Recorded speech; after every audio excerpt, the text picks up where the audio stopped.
Assalamualaikum warahmatullahi wabarakatuh. Bertemu dengan saya kembali Angga Devi Frayuda selaku tuton otomasi dalam kearsipan. Hari ini saya di pertemuan sesi ketiga atau pertemuan keempat kita akan membahas mengenai konsep otomasi kearsipan.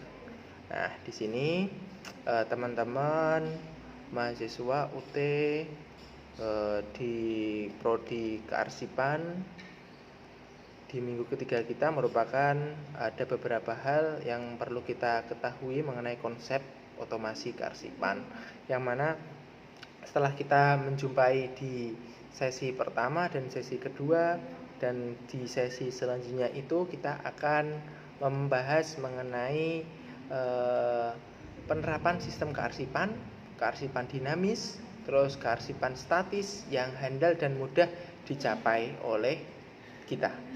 Nah, di sini konsep kearsipan itu merupakan serangkaian konsep dalam menerapkan dasar pembangunan kearsipan yang sesuai dengan kaidah kearsipan.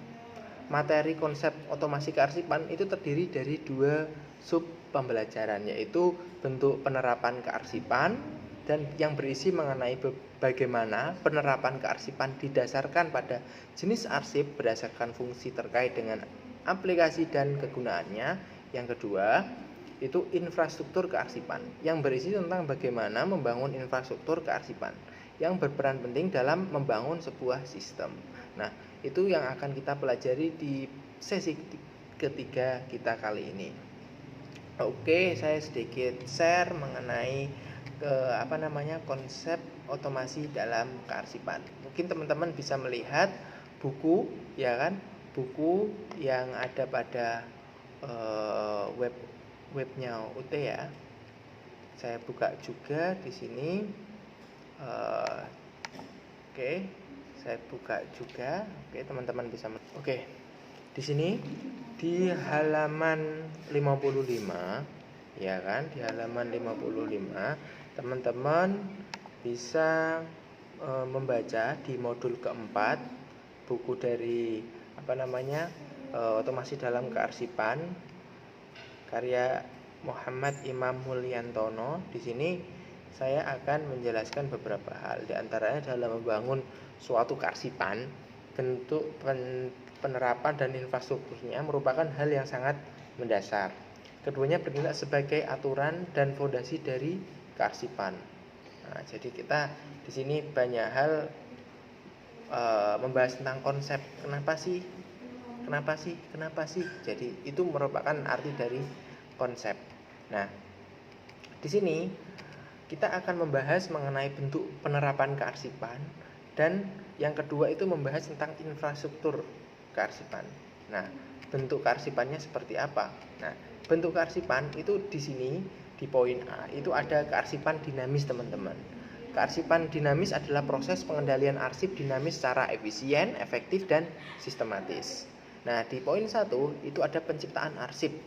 Penciptaan arsip di sini ada pembuatan arsip, ya kan? Bagaimana cara membuatnya? Terus selanjutnya ada penerimaan arsip. Ketika kita itu ada arsip, bagaimana cara kita menerima dengan baik sesuai dengan standar prosedur. Terus yang kedua itu penggunaan dan pemeliharaan arsip. Jadi setelah kita tahu bagaimana cara membuat, bagaimana cara kita menerima, terus kita gunakan. Nah, penggunaan dan pemeliharaan.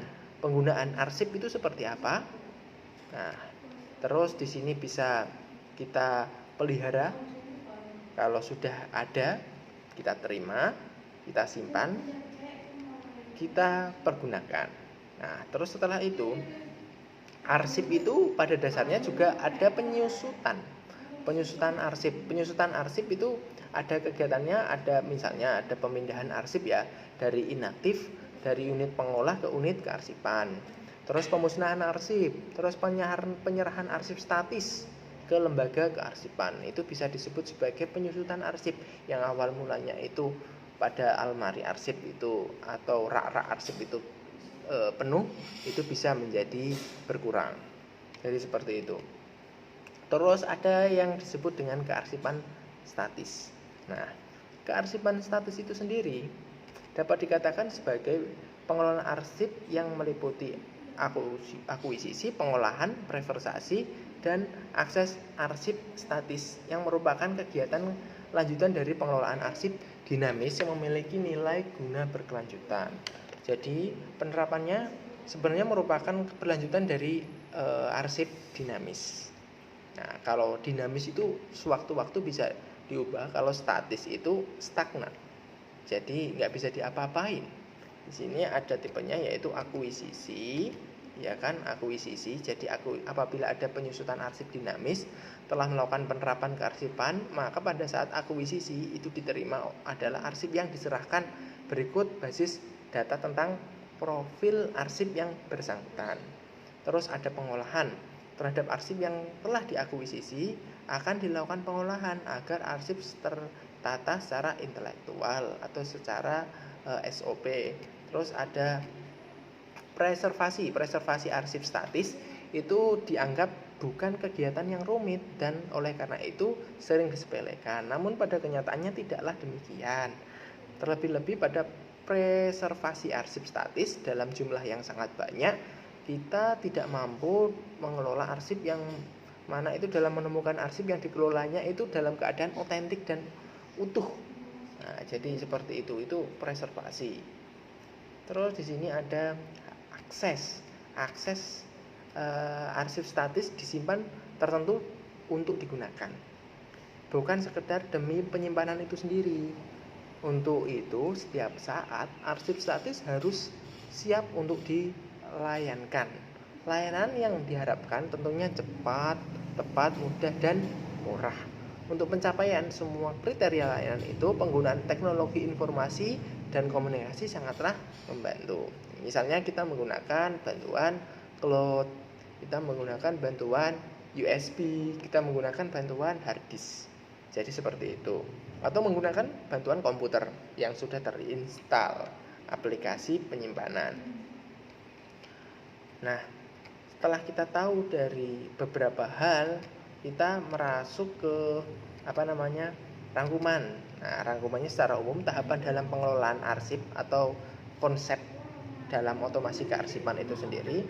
Tahapan dalam pengelolaan arsip dinamis adalah penciptaan, penggunaan, pemeliharaan, serta penyusutan arsip. Pada 3 tahapan tersebut, penggunaan komputer akan sangat bervariasi sesuai dengan kemampuan komputer yang mungkin bisa dimanfaatkan. Penciptaan arsip meliputi kegiatan teknis pembuatan dan penerimaan arsip. Dalam proses pengontrolan pembuatan arsip, komputer dapat digunakan untuk membantu standarisasi format arsip serta mekanisme pengontrolan kepercayaan arsip. Untuk kegiatan penerimaan dan penerimaan dokumen, komputer itu dapat digunakan untuk sarana bantu pencatatan, sedangkan pada kegiatan pencatatan arsip atau registrasi, komputer dapat digunakan sebagai sarana bantu pencatatan. Secara teknis, kegiatan pencatatan dengan komputer tersebut itu sama dengan teknik pencatatan pada dokumen masuk atau keluar. Atau kita secara manual itu pakai buku, ya kan, buku tulis. Untuk keperluan distribusi arsip dalam rangka tindak lanjut, itu komputer bisa digunakan sebagai sarana distribusi. Misalnya untuk mengirim email, dan arsip itu kalau digunakan secara cepat, ya dalam artian distribusi ya, pengiriman ya. Terus untuk penyimpanan arsip dinamis perlu dibuat basis data. Nah, basis data biar kita juga lebih mudah untuk mencari, lebih mudah untuk menyimpan. Pemanfaatan basis data atau profil arsip itu penemuan kembali arsip dengan komputer akan sangat mudah, cepat, akurat. Dengan cara yang sama akan diketahui bagaimana yang berhak untuk mengaksesnya itu siapa saja dan bagaimana ketentuan-ketentuan cara menggunakan. Nah, jadi misalnya banyak hal terkait dengan konsep otomasi kearsipan ya teman-teman. Teman-teman bisa banyak sekali mendapatkan ilmu yang mana itu sesuai dengan kaidah atau konsep dari otomasi kearsipan itu sendiri. Di sini di diskusi kita ketiga, kita akan membahas tentang konsep otomasi kearsipan. Topik ketiga kita itu mengacu pada bagaimana menetapkan dasar pembangunan kearsipan yang sesuai dengan kaidah kearsipan. topik yang akan kita diskusikan itu mengacu pada metode bentuk penerapan kearsipan dan infrastruktur kearsipan. Diskusi diharapkan berjalan dengan dua arah. Kita untuk mengetahui bahwa metode yang kita mampu itu mengubah daya serap pengetahuan ini melalui teach order 90% dan discussion group itu 50%. Oke, di sini yang harus kita diskusikan, teknologi kan semakin canggih ya, tampaknya akan memudahkan kerja pengarsipan, sekaligus akan menciptakan layanan prima seefektif dan seefisien mungkin, secara cepat dan tepat kepada user atau kita sebut sebagai pengguna. Pemanfaatan teknologi di bidang kearsipan harus mencakup keperluan administrasi umum, kontrol fisik atas arsip, pengolahan dan penyajian informasi arsip, penemuan kembali informasi arsip, serta penggunaan lainnya yang terkait dengan penciptaan, pemeliharaan, dan penggunaan serta penyusutan arsip. Dengan mudah, perangkat komputer dan pendukungnya, dokumen kerja perkantoran banyak yang dibuat, didistribusikan, digunakan, disimpan, serta ditemukan kembali dengan mudah. Apabila dokumen-dokumen kerja yang berupa file komputer tersebut kemudian disimpan dan diolah dan dikelola untuk dijadikan referensi dan bukti bagi pelaksanaan tugas dan fungsi individu atau lembaga, maka terciptalah apa yang disebut sebagai arsip elektronik. Menurut saudara, teman-teman mahasiswa, teknologi apa yang paling berpengaruh dalam kearsipan? Teknologi apa? Bisa dijelaskan alasannya. Misal pakai alat ini, alasannya kenapa? Terus menurut kedua, bagaimana perkembangan teknologi, terutama infrastruktur dan perangkat lunak dalam pengelolaan kearsipan. Nah, diskusi dapat dikembangkan pertanyaan di atas sebagai pematik diskusi. Nanti kita akan melakukan diskusi lebih lanjut. Nah, jangan sampai lupa, kalian ketika mendapatkan sumbernya itu dari internet, itu harus disebutkan sesuai dengan standar daftar pustaka atau daftar citation atau kita kutipan itu seperti apa, sesuai dengan standar nasional ya. Oke, mungkin itu yang bisa saya sampaikan di sesi ketiga kita saat ini. Kurang lebihnya saya mohon maaf. Wassalamualaikum warahmatullahi wabarakatuh. Salam, selamat pagi teman-teman mahasiswa.